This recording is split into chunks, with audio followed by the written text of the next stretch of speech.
नमस्कार। जैसा कि हम वाक्य के 8 पद पढ़ चुके हैं और वो 8 पद कौन कौन से थे? संज्ञा, सर्वनाम, विशेषण, क्रिया। ये तो थे अपने विकारी शब्द। और अविकारी शब्दों में हम पढ़े थे क्रिया विशेषण, संबंध बोधक, समुच्चय बोधक और विस्मयादि बोधक। तो हम वाक्य के 8 पद अच्छे से पढ़ चुके हैं और ट्रिक के साथ में हिंदी व्याकरण जो हम आपके लिए लेकर आए हैं, आशा करते हैं कि आप उसको अच्छे से समझ पा रहे होंगे, अच्छे से आपके लिए काम भी आ रही होगी, आप उसका लाभ भी ले रहे होंगे। तो आज हम जो आपके लिए लेकर आए हैं, आज का जो हमारा हिंदी व्याकरण का जो टॉपिक है वो है समास। अब समास क्या है? समास का यदि हम अर्थ करके देखें तो इसका शाब्दिक अर्थ होता है संक्षिप्तीकरण इति समास। संक्षिप्तीकरण इति समास यानी संक्षिप्त करना ही समास कहलाता है। अब अगर हम इसका विग्रह करके देखें तो क्या हो जाएगा? सम प्लस, या प्लस नहीं बोलते, हिंदी में बोलते धन। तो सम, धन, आस। तो सम का अर्थ हो गया अपने पास में और आस का अर्थ हो गया रखना। पास में, समीप, तो ये इस तरीके के क्या हो जाएंगे? रखना, रहना और बैठना। आस के अर्थ निकाले जाते हैं। तो समास का अर्थ क्या हो गया? पास में रखना। पास में क्या रखना? कि अब सीधी सी बात है कि समास दिमाग में नाम आते हैं क्या होता है कि शब्दों का संयोग। तो ये समास क्या करता है? शब्दों का संयोग करता है। अब शब्दों का संयोग करता है तो कैसे शब्दों का संयोग करता है? अब यहाँ पे शब्द का नहीं करके अपन क्या बोलेंगे? इसको पद का संयोग करना बोलेंगे। तो पद का संयोग करना बोलेंगे तो जो सम होता है वो क्या करता है? पहला पद कहलाता है और जो आस है वो दूसरा पद कहलाता है। तो इन दोनों पदों को आपस में जोड़ना ही, यानी दो पदों को आपस में जोड़ना ही समास कहलाता है। और ठीक वैसे ही कई जगह इसका पूछा जाता है कि समास का विलोम क्या होता है। तो समास का विलोम क्या होगा? व्यास। क्या होता है? व्यास। व्यास का अर्थ करके देखे या इसका विग्रह करके देखे तो वी का अर्थ होता है दूर और आस का अर्थ होता है रखना, यानी दूर रखना या दूर करना। तो ये हो गया समास का विलोम शब्द। अब अपन देखते हैं कि समास के परिभाषा क्या हुई। तो समास की परिभाषा हमने विग्रह करके जान ली थी। किस तरीके से कि समास क्या कहलाता है? दो या दो से अधिक पदों के मेल को हम क्या बोलते हैं? समास कहते हैं। ये इसकी एकदम सरल परिभाषा हो गई। अब पढ़ते हैं हम इसके समास के भेद। तो पद के आधार पर बहुत ही कम पूछा जाता है, कई जगह पे पूछा जाता है, या बहुत बड़े जो प्रतियोगी लेवल होते हैं वहां उनमें पूछा जाता है कि पद के आधार पर समास के कितने भेद होते हैं। तो जब कभी भी ऐसा प्रश्न पूछा जाता है तो पद के आधार पर समास के 4 ही भेद होते हैं और जो अपने हिंदी में जो 6 भेद बताए गए हैं वो उस तत्पुरुष के ही 2 भाग किए हुए हैं। तो अब वो पद के आधार पर समास के भेद कैसे होंगे? तो पद के आधार पर समास के भेद होंगे। पहला होगा कि भाई समास में 2 पद होते हैं। तो पहला भेद किस आधार पर हो गया कि प्रथम पद प्रधान, यानी जो समास का पहला पद होगा उसका अर्थ हमेशा प्रधान रहेगा। फिर दूसरा द्वितीय पद प्रधान, पहले वाले में पहला पद प्रधान, दूसरे वाले में द्वितीय पद या दूसरा पद प्रधान। फिर आता है तीसरा भेद। तीसरे भेद में प्रथम और द्वितीय दोनों ही पद, यानी जब दोनों ही हो जाते हैं तो 2 को क्या बोलते हैं? दोनों पद समान नहीं बोलकर उभय पद प्रधान, यानी दोनों ही पद प्रधान रहेंगे। फिर आता है चौथा भेद। चौथे भेद में क्या चले जाते हैं? दोनों ही पद गौण हो जाते हैं। गौण हो जाना यानी दोनों ही पद छुप जाते हैं। गौण होना, छुप जाना। दोनों पद गौण हो गए तो गौण हो गए तो क्या निकलेगा? एक तीसरा ही अर्थ जो आप किसमें देखते हो? बहुब्रीहि समास में देखने को मिलता है आपको। ठीक है, तो ये हो गए आपके समास के भेद। अब है ना समास के जैसे पद के आधार पर ये भेद बताया मैंने। तो अब देखते हैं कि समास के अंग कौन कौन से हुए। तो समास के अंग होते हैं कि जैसे मैंने यहाँ एक शब्द लिखा है कमल नयन। कमल नयन, तो यहाँ पे कमल पद है और नयन दूसरा पद है।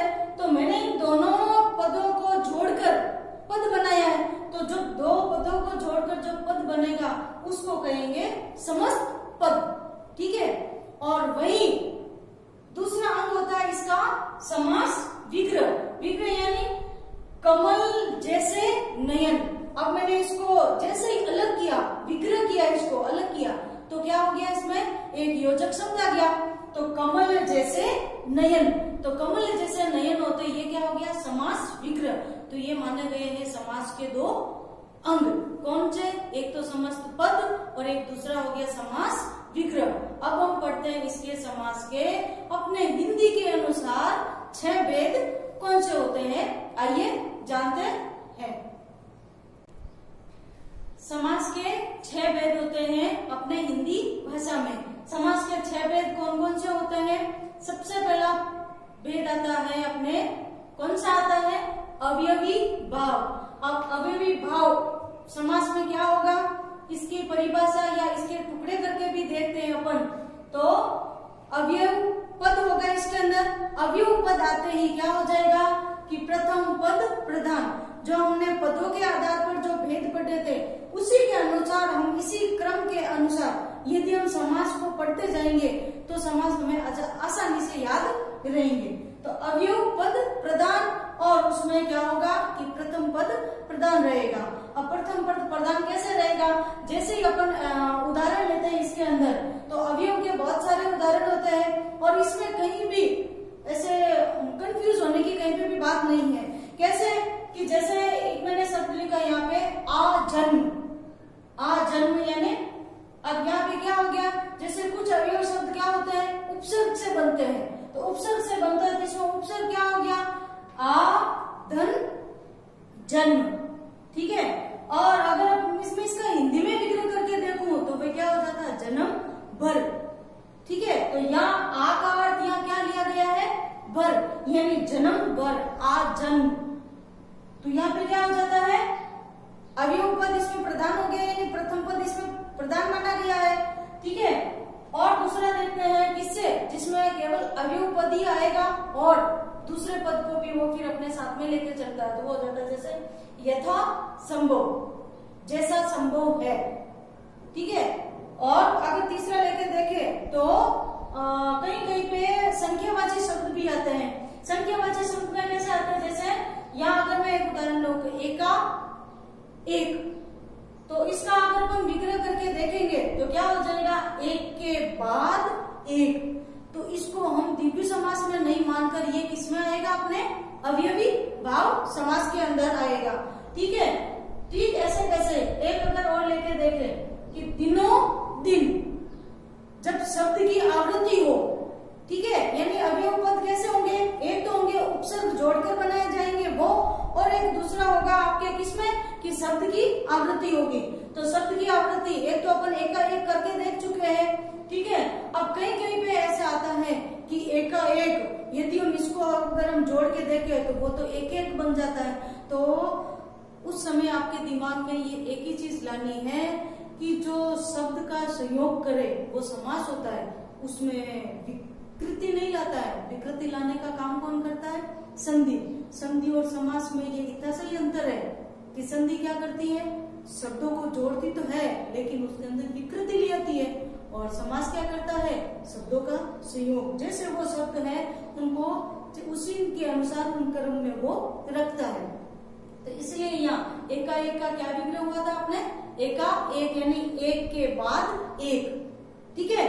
और ठीक वैसे ही और शब्द की आवृत्ति देखे, दिनों दिन। दिनों दिन का यदि अपन विग्रह करें तो दिन ही दिन में, बीचों बीच, ठीक बीच में, ठीक है। रातों रात, रात ही रात में। प्रतिदिन, तो प्रतिदिन, तो यही प्रत्येक दिन, ठीक है। तो इसमें आप इन शब्दों के विग्रह से या इन शब्दों के उदाहरण से आप समझ गए होंगे कि किस तरीके से शब्द की आवृत्ति होगी, और शब्द की आवृत्ति होगी और उसमें पहला पद प्रधान रहेगा, पहला पद अवयव होगा, तो वहां पे कौन सा समास होगा, अपना अवयवी भाव समास होगा। आइए हम दूसरा देखते हैं। दूसरा है अपना तत्पुरुष, तत्पुरुष का अगर अपन विग्रह करें तो तत् का अर्थ होता है उसका, और पुरुष का अर्थ कोई पुरुष, और पद के हिसाब से अपन देखें तो ये अपना कौन सा हो गया, दूसरा समास है। और पद के आधार पर जब अपने विग्रह किया था तो क्या किया था, दूसरा पद प्रदान होगा, यानी द्वितीय पद प्रदान होगा। तो द्वितीय पद प्रदान किसमें होता है, तत्पुरुष समास में। अब ये तत्पुरुष समास क्या करता है, तत्पुरुष समास इसके 6 उपभेद माने गए। कितने उपभेद माने गए, 6 उपभेद। इसमें सबसे विशेष योग्य बात रखनी ये है कि इसमें किसका, कि कारक विभक्ति चिन्हों का प्रयोग किया जाता है। अब आप कहेंगे कि कारक विभक्ति चिन्ह तो 8 होते हैं, कर्ता ने से लेकर संबोधन तक। तो आपको यही दिमाग में रखना है कि सबसे आगे वाला सबसे पीछे वाला इसमें नहीं आता है, अर्थात कर्ता कारक और संबोधन कारक तत्पुरुष में नहीं आता है। बाकी जो 6 कारक दिए गए हैं, कर्म से लेकर अधिकरण तक, ये सारे किसमें आएंगे, तत्पुरुष समास के उपभेद का काम करते हैं। तो सबसे पहला अपना कौन सा उपभेद हो जाएगा, सबसे पहला तत्पुरुष समास का उपभेद आएगा अपने कौन सा, कि कर्म तत्पुरुष। अब जब कर्म सामने आता है तो कर्म का विभक्ति चिन्ह क्या होता है, कि को। ठीक है, तो कर्म तत्पुरुष समास में किसका लोप होगा, को विभक्ति चिन्ह का लोप होगा। को विभक्ति चिन्ह का लोप होगा तो इसके उदाहरण किस तरीके से होंगे, जैसे ग्रामगत। अगर मैं इसका विग्रह करूं तो इसका क्या हो जाएगा, गांव को गया हुआ। ठीक है, अब ठीक वैसे शरणागत यानी शरण में या शरण को आया हुआ। और एक और देखते हैं कि जेब कतरा। तो जेब कतरा का आप क्या देख लेंगे कि जेब काटने वाला, ऐसा विग्रह नहीं होता है। कई बार ऐसा भी होता है कि प्रश्न में जो पूछा जाता है कि शब्दों का विग्रह करके पूछ दिया जाता है, या समास विग्रह आपके डाल दिया जाता है, 4 ऑप्शन दे दिए जाते हैं, फिर उसमें से आपको पूछा जाता है कि इसमें से कौन सा सही है। अगर आपको विग्रह करना नहीं आया तो आप वहां खुद ही मात खा जाते हो और आपको लगता है कि हम सही विकल्प चुन के आए हैं, सही विकल्प लिख के आए हैं, तो ये अपनी सबसे बड़ी भूल होती है। तो आपको विग्रह करना आना चाहिए। तो जेब कतरा, इसका जब अपन समास विग्रह करके देखते हैं तो इसका क्या बनता है कि जेब को कतरने वाला।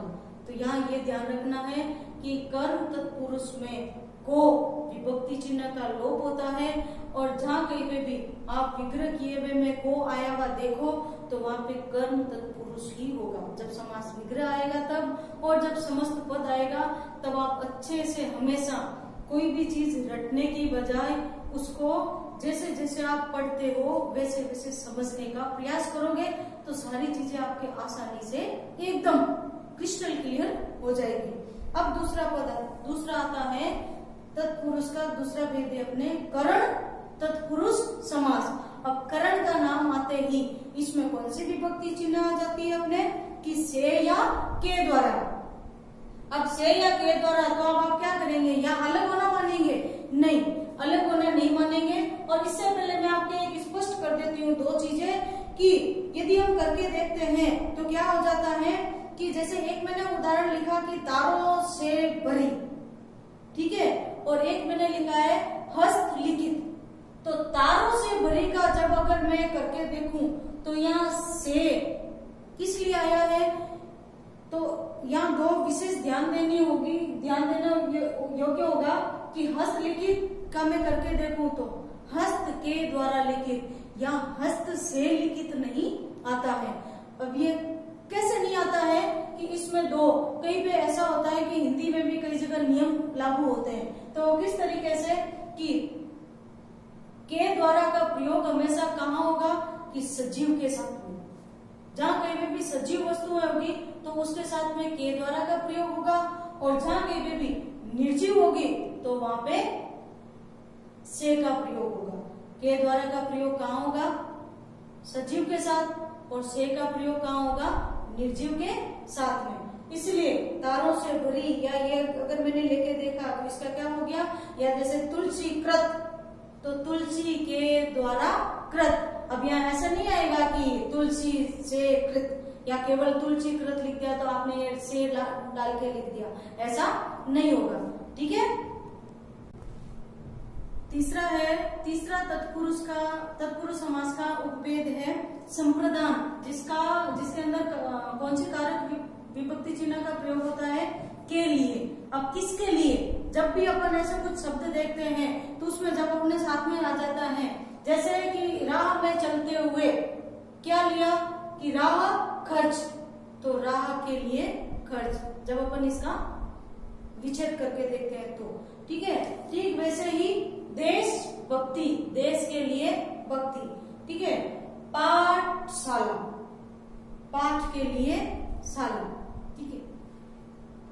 हथकड़ी, किसके लिए, हथकड़ी। अगर अपन इसका विग्रह करके देखें तो हाथ के लिए कड़ी, तो ये क्या हो जाता है, संप्रदान के लिए विभक्ति चिन्ह का लोप होगा और ये हो जाता है तीसरा तत्पुरुष का उपभेद। ठीक है। अब चौथा आता है आपने अपने अपादान। अपादान के अंदर क्या होता है, ठीक वैसे ही जो अपन ने दूसरा पढ़ा था कि भी से और वो से अलग होता है, अलग है, और ये से पूरी तरीके से अलग होना या दूर होना उसमें होगा।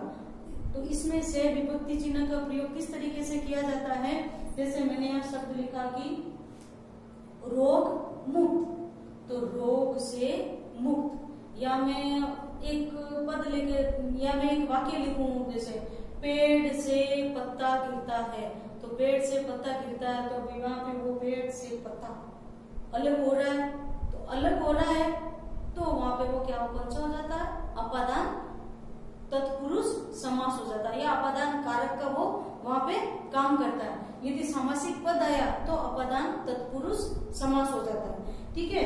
एक मैंने लिखा कि जन्मांध, जन्मांध शब्द सुना है आपने, तो जन्मांध का जब अपन विग्रह करके देखें तो जन्म से अंधा। ठीक है। अब जन्म से अंधा, अब आप सोचोगे कि जन्म से अंधा ये क्या अलग हुए क्या, तो अलग हो गया ना भाई, उसकी जब से उसने जन्म लिया है तो उसकी नेत्र ज्योति उससे अलग हो गई, तो जन्म से अंधा। ठीक वैसे एक ऐसे शब्द है मदांध, यानी मद से अंधा, जैसे उसने नशा किया, मद किया, तो मद होते ही वो क्या हो जाता है, अंधा हो जाता है। तो वो एक अपने आप के चरित्र जो गुण होते हैं उसके, वो उससे अलग हो जाता है। ठीक है। गुणहीन, तो गुण से हीन, तो ये क्या हो जाता है, हमेशा ये देखना है कि शब्द का प्रयोग, मैं पहले के वीडियो में भी मैं कहती रही हूँ कि हमेशा ये देखना चाहिए कि प्रश्न हमसे पूछना क्या चाहता है। रटा रटाया ना तो हम कभी लिख सकते हैं और ना हम कभी रटे रटाए ज्ञान से हम आगे बढ़ सकते हैं। जब तक खुद उन चीजों को करेंगे तभी हमारे वो चीजें सारी क्लियर होती रहेगी। तो ठीक वैसे इसी तरीके से हुआ, जैसे दूर यानी से उसमें भी आता है और से इसके अंदर भी आता है, तो वो किस तरीके से अलग हो जाता है, तो वो आपको अच्छे से ध्यान रखना है। अगला आता है अपने संबंध पुरुष। संबंध पुरुष में क्या आता है, का, के, की, इन विभक्ति चिन्ह का लोप होता है, और वहीं यदि विग्रह दिया हुआ होगा तो लोप होगा, और यदि समस्त पद दिया हुआ होगा तो आपको उनका विग्रह करते समय इन चीजों का ध्यान रखना है। का, के, की आएगा, वहां पे कौन सा हो जाएगा, संबंध तत्पुरुष समास। अब कैसे हो जाएगा कि राजपुत्र यानी राजा का पुत्र। ठीक है। ठीक वैसे ही भारत रत्न यानी भारत का रत्न, वो भारत रत्न। ठीक है। छठा तत्पुरुष का उपभेद आता है। तत्पुरुष समास का कौन सा आता है, सबसे लास्ट अपना कारक कौन सा है, यानी सबसे लास्ट सॉरी अधिकरण कारक कौन सा है, अधिकरण। तो अधिकरण तत्पुरुष समास, तो इसमें क्या किसका लोप होगा, मैं सब कवि पुंगव का अर्थ क्या हो जाता है, कवियों में श्रेष्ठ, तो यहाँ मैं शब्द क्या हो गया, अधिकरण तत्पुरुष समास। ठीक वैसे ही मैं और पर, ये दोनों अधिकरण कारक में आते हैं। तो यहाँ एक शब्द लिखती हूं मैं, हरफन मोला। हरफनमौला का जब अपन टुकड़े करके देखेंगे तो हर का अर्थ होता है प्रत्येक, फन का अर्थ होता है कला और मोला का अर्थ होता है कुशल, यानी हर कला में कुशल। तो ये कौन सा उदाहरण हो जाता है? ये देखो बहुत ही एक अलग तरीके के उदाहरण है। ऐसा नहीं कि जो घिसे पीटे पुराने ऐसे कोई उदाहरण आपके सामने लेके आ रहे, नहीं, कुछ ऐसे हटके शब्द ही प्रतियोगी परीक्षाओं में पूछे जाते हैं और वही मैं आपके लिए लेके आई ताकि सारी चीजें अच्छे से क्लियर हो जाए।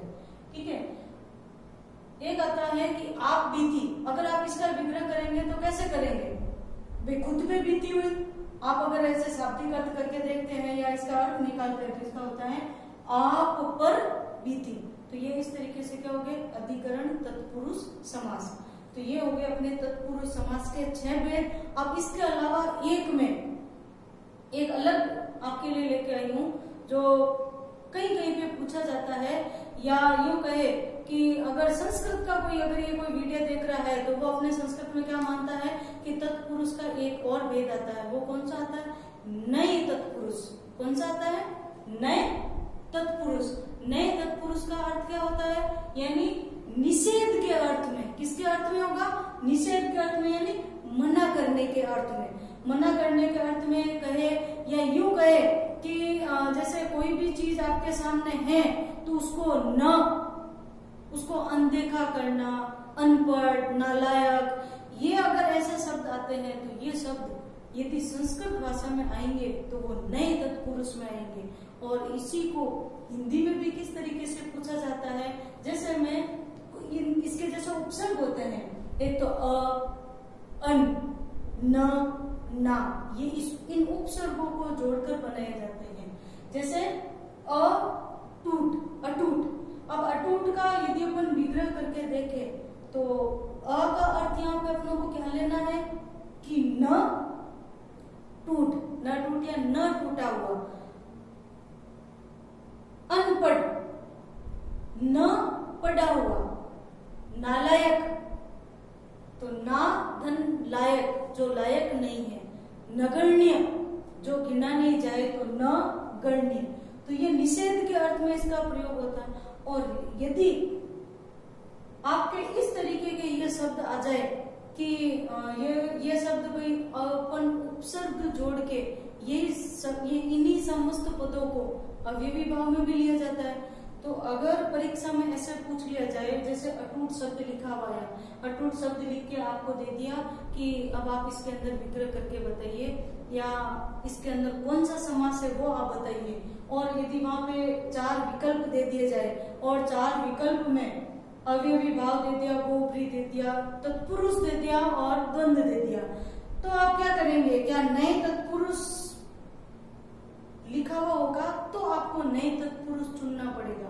यहाँ केवल तत्पुरुष दिया है तो आपको उस सूरत में क्या करना है? अवयवी भाव को ही चुनना है।